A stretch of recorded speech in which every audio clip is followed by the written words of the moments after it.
Horas, Horas, Horas, Balige Academy hadir kembali di hadapan Anda dari tepian Danau Toba yang indah. Oke, kita akan membahas lagi tentang pembantaian 6 Laskar FPI di KM 50 ya. Jadi kita akan menyuarakan terus kepada Menteri HAM ya, Natolius Pigai dan Pak Prabowo sebagai presiden saat ini ya, untuk membuka kembali ya, karena ini adalah tragedi kemanusiaan yang peradilannya sangat sesat ya. Oke, seharusnya kan di persidangan itu dikaji ya, dianalisa, diekstraksi semua gawai atau semua perangkat digital yang dimiliki oleh kepolisian, mulai dari harusnya ya Kapolri-nya saat itu Idam Aziz, Kabar Reskrimnya yaitu Kapolri saat ini Listio Sigit Prabowo, Dirtipidumnya adalah Andirian Jayadi, Kadipropamnya adalah Ferdi Sambo, Kapolda Metro Jaya adalah Fadil Imran, Direktur Kriminal Umum Dirkrimum Polda Metro Jaya adalah Tubagus Ade Hidayat, terus koordinator lapangannya adalah Handi Juseng. Aktor-aktor di lapangan yaitu Elwira Priadi Jendrato yang katanya sudah tewas kecelakaan motor tunggal yaitu dengan Scoopy. Terus yang kedua Fikri Ramadan Tawainela dan M. Yusmin Ohorela yang merupakan terdakwa ya, dua terdakwa yang tersisa dalam kasus ini dan ujungnya juga dibebaskan.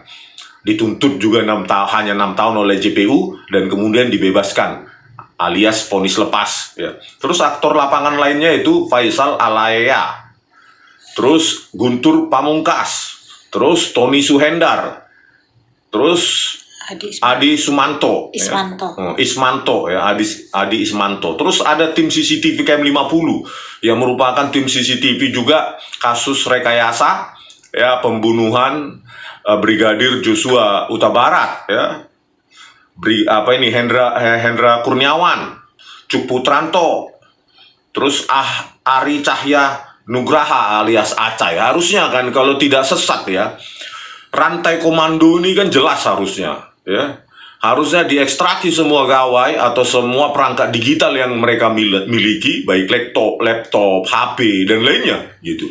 Untuk mendapatkan apakah ini pembunuhan perencanaan, pembantaian perencanaan. Sebenarnya yang gampang sekali sebenarnya mengungkapkan misteri pembantaian 6 Laskar FPI ya, mulai dari Kapolri-nya Idam Aziz, apakah ada instruksi apa gitu, Kabar Reskrimnya Listio Sigit Prabowo dan terusnya ke bawah sampai Ferdi Sambo, Kadipropam, Kapoldanya Fadil Imran. Harusnya ini kan diinvestigasi, tetapi apa kenyataan di persidangan? Bahkan gawai atau perangkat digital, HP dan lainnya dari kedua terdakwa polisi tersebut, Fikri Ramadan Tawainela dan Muhammad Yusmin Ohorela ini pun tidak diekstraksi dan tidak dianalisa, apalagi menjadi bahan pertimbangan hakim. Nah, inilah sangat sesat peradilan pada tahun itu ya, 2021 ya. Jadi itulah kejadian 7 Desember 2020. Tahun depannya baru diadili ya, di persidangan yang sangat sesat karena tidak komprehensif semua, bahkan cuma gawai atau perangkat HP dari 6 Laskar FPI yang tewas itu yang juga menjadi tersangka ya, cuma itu dianalisa, diekstraksi ya, WA chat mereka, dan hanya itulah yang menjadi pertimbangan hakim dan hanya kesaksian terdakwa juga yang menjadi rujukan keputusan hakim. Inilah yang sangat yang sangat kita sayangkan ya di peradilan sesat ini. Oleh karena itu harus diusut ulang ini Pak Prabowo, apapun harganya ya, apapun rumitnya, demi keadilan harusnya diusut ya. Oke, selanjutnya kita akan membaca Tempo ya. Di situ ada yang sangat menarik berjudul Kotak Pandora kilometer 50 ya, di Kamis 15 September 2022. Oke. Mahkamah Agung menolak permohonan kasasi dalam perkara pembunuhan 6 Laskar Front Pembela Islam di Jalan Tol Jakarta Cikampek kilometer 50. Mencuat kembali setelah kematian Brigadir Nofriansah Yosua Huta Barat. Penulis Ricky Ferdianto. Perlawanan jaksa terhadap vonis lepas 2 terdakwa kasus pembunuhan Laskar FPI, Inspektur 2 Yusmin Ohorela dan Brigadir 1 Fikri Ramadan Tawenela kandas. Hakim Kasasi mengukuhkan putusan Pengadilan Negeri Jakarta Selatan yang menganggap keduanya tidak bisa dipidana karena menembak untuk membela diri. Tolak kasasi jaksa terhadap Muhammad Yusmin Ohorela. Demikian bunyi putusan kasasi yang dilansir website Mahkamah Agung Senin 12 September 2022. Putusan dibacakan dalam rapat majelis yang diketuai Desnayeti dan dua hakim anggota Ghazal Basaleh dan Yohanes Priyana. Putusan itu menguatkan vonis Pengadilan Negeri Jakarta Selatan pada 18 Maret 2022. Yusmin dan Fikri didakwa atas tuduhan penembakan sewenang-wenang. Belasan timah panas mereka muntahkan ke tubuh 4 laskar yang hendak mereka boyong ke markas kepolisian daerah Metro Jaya. Insiden terjadi tak lama setelah penangkapan di ruas tol Jakarta Cikampek, kilometer 50 pada 7 Desember 2020. Nah itulah ya, hasilnya 12 September 2022 kasasi tolak kasasi jaksa terhadap M. Yusmin Ohorela ya. Kita sudah buatkan videonya. Ghazal Basaleh ini adalah hakim agung sebagai anggota majelis saat itu, anggota majelis kasasi yang terbukti berikutnya menerima uang suap ya dan TPPU, pencucian uang 62,8 miliar. Makanya diduga ya pada saat kasasi ini juga bermain juga ini orang ya, karena hakim ketua Desnayeti menerima ya karena ada dissenting opinion, dia menyetujui kasasi tersebut.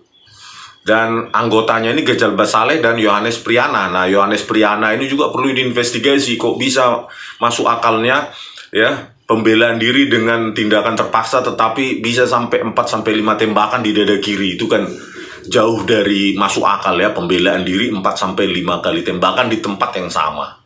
Oke, selanjutnya. Sebelum tewas, para laskar tengah mengawal perjalanan pentolan FPI Muhammad Rizik Syihab beserta keluarganya dari perumahan The Nature, Mutiara Sentul, Bogor, menuju kampung turis Kawarawang, Jawa Barat. Kendaraan mereka dipepet sejumlah mobil yang diduga ditumpangi polisi tak berseragam. Jaksa penuntut kasus itu, Z. Todung Alo, menghormati putusan kasasi. Menurut dia, putusan ini adalah penyelesaian akhir. Meski masih ada peluang untuk dibuka lagi jika suatu waktu ditemukan bukti baru alias novum. Kami sudah berupaya mengedepankan fakta yang kami yakini, tapi jika hakim berpendapat lain, itu kewenangan mereka, ujarnya. Kasus pembunuhan Laskar FPI sebelumnya jadi perbincangan dalam rapat dengar pendapat Komisi Hukum Dewan Perwakilan Rakyat bersama petinggi Kepolisian RI pada Rabu, 24 Agustus 2022. Saat itu, anggota Dewan sedang menanyakan penanganan kematian Brigadir Nofriansah Yosua Huta Barat yang melibatkan Kepala Divisi Profesi dan Pengamanan Polri, Inspektur Jenderal Verdi Sambo. Nah itulah ya. Jadi saya juga kecewa kepada jaksa penuntut umum ini ya.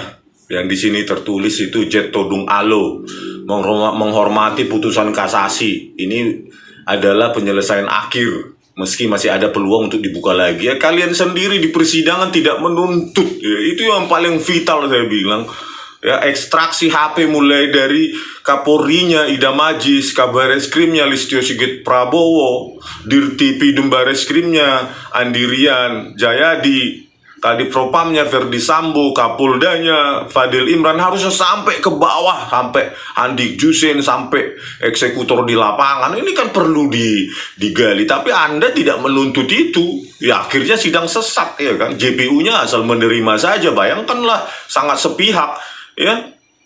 Yang 6 laskar FPI diekstraksi HP-nya, sementara pelakunya, terdakwanya tidak ya, padahal cuma eksekutor lapangannya saja, Fikri Ramadan Tawenela dan Yusmin Ohorela ini pun tidak diekstraksi. Boro-boro HP-nya Handik Jusin, boro-boro HP-nya Tubagus Ade Hidayat sebagai Direktur Kriminal Umum Polda Metro Jaya. Apalagi yang di atasnya. Setelah itu seolah-olah menyerah. Inilah udah penyelesaian akhir kasasi. Kalau ada ini dibuka peluang, ini kan cuma omongan kosong ya, kayak penjual kecap gitu ya, kasih supaya ini ya, jangan untuk meredam aja kekecewaan dari publik ya. Jadi ya nanti kalau ada ini ya kita buka lagi gitu. Udah omongan apa itu, udah nggak benar tuh. Oke lanjut. Ini ada kronologi investigasi berujung bebas. 8 Desember 2020, Polda Metro Jaya mengungkap terjadi bentrokan di Jalan Tol Jakarta Cikampek, kilometer 50 yang berujung pada kematian 6 anggota FPI. 4 diantaranya tewas saat dibawa 3 polisi menuju Jakarta. Desember 2020 hingga Januari 2021, Komnas HAM menginvestigasi kematian 6 anggota Laskar FPI. 8 Januari 2021, Komnas HAM menyampaikan kesimpulan dan rekomendasi investigasi. 14 Januari 2021, Komnas HAM menyerahkan hasil investigasi dan rekomendasi kepada Presiden Joko Widodo di Istana Bogor, Jawa Barat. 1 Februari 2021, tim pengawal peristiwa pembunuhan TP3 6 Laskar FPI menerbitkan petisi rakyat dan meminta audiensi dengan Presiden Jokowi. 3 Maret 2021, Barreskrim menetapkan 6 anggota FPI yang tewas sebagai tersangka. Status itu dicabut sehari setelahnya. Oh, jadi 3 Maret 2021 Barreskrim menetapkan 6 anggota FPI ini yang tewas sebagai tersangka saat status itu dicabut sehari setelahnya. Tetapi ada laporan LP tersangka ini keputusan kan? Ada. Tetap tersangka pada saat persidangan ya. Oke, lanjut. 6 Maret 2021, TP36 Laskar FPI menggelar konferensi pers dan menilai pemerintah tidak memiliki keinginan menyelesaikan kasus penembakan. Pada 9 Maret 2021, Presiden Jokowi menemui TP36 Laskar FPI di Istana ditemani Menteri Koordinator Politik Hukum dan Keamanan Mahfud MD dan Menteri Sekretaris Negara Pratikno. 10 Maret 2021, Barreskrim menetapkan status tersangka terhadap Ibda Yusmin, Bribtu Fikri, dan Ibda Elwira Priadi yang meninggal di tengah proses penyidikan karena kecelakaan. 18 Oktober 2021, Pengadilan Negeri Jakarta Selatan memvonis bebas Ibda Yusmin dan Bribtu Fikri atas tuduhan penembakan sewenang-wenang. 24 Maret 2022, Jaksa menyerahkan berkas memori kasasi melalui PN Jakarta Selatan dan baru diterima Mahkamah Agung pada 29 Juli 2022. Jauh sekali rentangnya ya. Maret ke Diajukan Juli. 24 Maret 2022, tetapi baru diterima Mahkamah Agung pada 29 Juli 2022 ya, 4 bulan lebih. Ini ada apa ini ya? Seperti nggak niat ya kejaksaan ini ya. Oke, lanjut. 7 September 2022, Mahkamah Agung menolak kasasi yang diajukan Jaksa Penuntut Umum. Bribtu Fikri dan Ibda Yusmin tetap lepas seperti putusan pengadilan sebelumnya. Nah, di sini 7 September 2022, anggota majelis hakimnya yaitu Ghazal Basaleh ya, terpidana suap 62,8 miliar itu ya, dan kena pasal TPPU. Aduh, parah kali hukum di Indonesia ini. Aduh, begini main-mainan ya. Oke, lanjut. Ada lagi?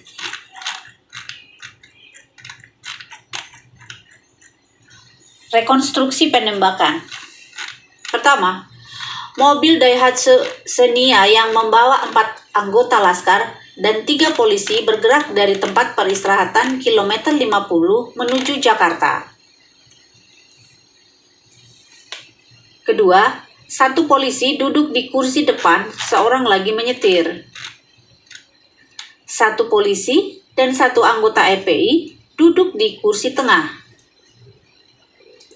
3 anggota FPI berjongkok di kursi bagian belakang yang sudah dilipat. Seorang anggota Laskar diduga berupaya mencekik polisi yang duduk di tengah. Ketiga temannya ikut membantu. Polisi yang duduk di kursi depan diduga menembak para anggota Laskar, lalu diikuti polisi yang duduk di jok tengah. Jadi dari sini ada posisi masing-masing. Yang menyetir katanya di persidangan adalah Muhammad Yusmin Ohorela. Terus di sampingnya di jok depan sebelah kirinya itu adalah Ibda Elwira Priadi Jendrato. Terus di belakangnya Elwira tersebut adalah Fikri Ramadan Tawainela ya. Terus di jok tengah di samping kanannya Fikri Ramadan adalah Lutfi Hakim ya katanya lah, Lutfi Hakim.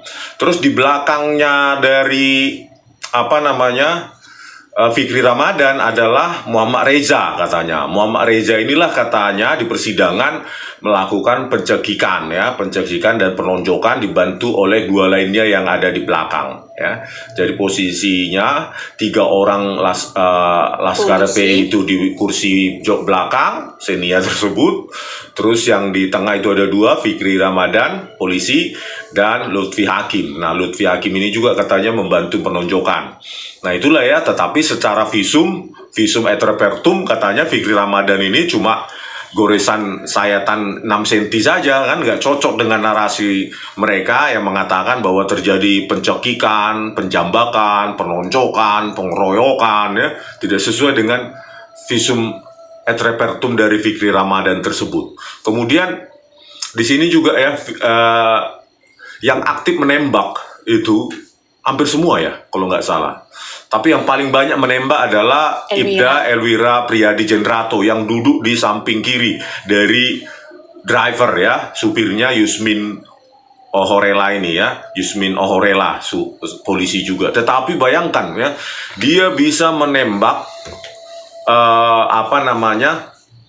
di bagian kursi belakang itu dan tepat di dada kiri, bayangkan. Padahal di jok tengah itu ada 2 orang dewasa. Bagaimana lah dia bisa konsisten menembak di dada kiri yang katanya pembelaan diri, dan terpaksa Ibda Elwira Jendrato ini bisa menembaki mereka khususnya di kursi jok belakang ini. Kan rekonstruksinya bagaimana saat itu? Memang hebatnya Elwira Priyadi Jendrato ini ya, padahal katanya Yusmin Orela sebagai driver itu tidak menghentikan laju mobil Xenia Daihatsu Xenia itu ya. Jadi cuma memperlambat saja. Jadi mobil sedang bergerak dan Elwira Jendrato ini bisa menembaki dan tepat di dada kiri. Hebatnya itu. Itulah sangat tidak masuk akal. Mungkin pembuat film Hollywood pun tidak sampai segitunya ya, membuat konstruksi cerita meskipun itu fiksi. Tentu mereka belajar sedikit lah, mempertimbangkan hal-hal umum, hal-hal fisika gitu ya, di mana goyangan katanya ada pengeroyokan, penjambakan, itu kan semua bergerak dinamis penumpang di dalamnya, tetapi bisa tepat ya. Elwira Priyadi Jendrato ini, itulah luar biasanya, seolah-olah hukum fisika itu tidak bekerja pada saat itu, dan seolah-olah Elwira Priyadi Jendrato ini sudah dilatih sebagai sniper dengan goyangan sekalipun ya, dengan kepanikan misalnya, itu bisa menembaki dengan tepat. Inilah hukum fisika tidak berlaku ketika mereka mengarang narasi rekayasanya di persidangan ya, dan itu diterima mentah-mentah oleh hakim saat itu ya. Hakim dimulai dari Pengadilan Negeri Jakarta Selatan sampai kasasi diterima juga ya, padahal narasi pengeroyokan, pencekikan, penjambakan itu buktinya ya visum et repertum dari Fikri Ramadan yang cuma goresan 6 cm ya di sini, kayak digigit nyamuk atau belalang gitu ya, kan nggak cocok dengan narasi mereka ya. Jadi saya pikir ya yang paling benar adalah mereka ini dieksekusi di tempat lain ya, tidak ada penjambakan, pengeroyokan, tidak ada penonjokan. Harusnya kalau itu terjadi kan itu sudah visum et repertum Fikri Ramadan yang ada di tengah itu dikeroyok 4 orang, itu kan sudah babak belur harusnya dia ya, sudah hidung, gigi, mulut itu sudah berdarah, telinga segala macam ya. Jadi inilah yang sangat kita saya pikir mereka dieksekusi karena banyak saksian bahwa keempat Laskar FPI ini diangkut masih hidup sehat dari rest area KM 50, dan rest area KM 50 itu sebagai TKP kunci juga dibongkar ya, terus CCTV di KM 49 sampai 72 yang merupakan TKP kunci juga ya, dipanggil lah saksi dusta juga ya, Yoga Trianggoro dari Direktur Operasional Jasa Marga Toll Road untuk mengatakan entah kenapa 20 jam sebelum 6 Desember 4.40 pagi itu tiba-tiba CCTV tidak mengirimkan gambar. Alasannya katanya dari vendor ada laporan, tapi semua tidak ada bukti ilmiah dan itu didengarkan dengan cara kayak dongeng-dongeng lah gitu ya. Karena narasi tanpa di backup oleh bukti ilmiah kan sama dengan cerita malam untuk meninambubukkan anak-anak ya, dan itu didengar oleh jaksa dan hakim saat itu. Inilah sangat ya. Oleh karena itu kita akan bongkar lagi, kita menyuarakan lagi supaya secepatnya kita desak Menteri HAM ini untuk memprioritaskan ya 2 tragedi kemanusiaan. Pertama KM 50, yang kedua Kanjuruhan Malang. Oke, sekian dan terima kasih dari kami Bali Academy di tepian Danau Toba yang indah. Horas.